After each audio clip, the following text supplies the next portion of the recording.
The G7 used to be the G8. Barack Obama and a person named Trudeau didn't want to have Russia in. And I would say that that was a mistake, because I think you wouldn't have a war right now if you had Russia in. And you wouldn't have a war right now if Trump were president 4 years ago. But it didn't work out that way. But it used to be the G8, and now it's, I guess, what's that, 8 years ago, it switched over.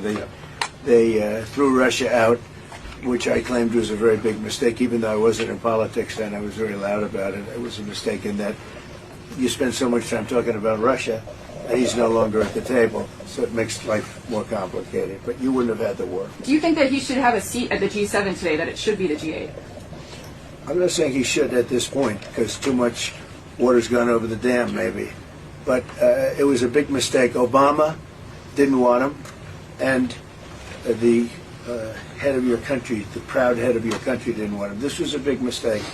You wouldn't have that war. You know, you have your enemy at the table. Even I don't even consider him. He wasn't really an enemy at that time. There was no concept. If I were president, this war would have never happened. But likewise, if he were a member of what was called the G8 at that time, it was always the G8, you wouldn't have a war right now. Why not have China at the G8? Why not have China here, the biggest economy in the world after the United States? Well, it's not a bad idea. I don't mind that. If somebody wants to suggest China coming in, I think we suggest. But you want to have people that you can talk to. You know, they don't talk.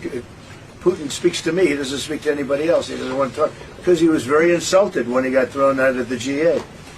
As I would be, as you would be, as anybody would be. He was very insulted.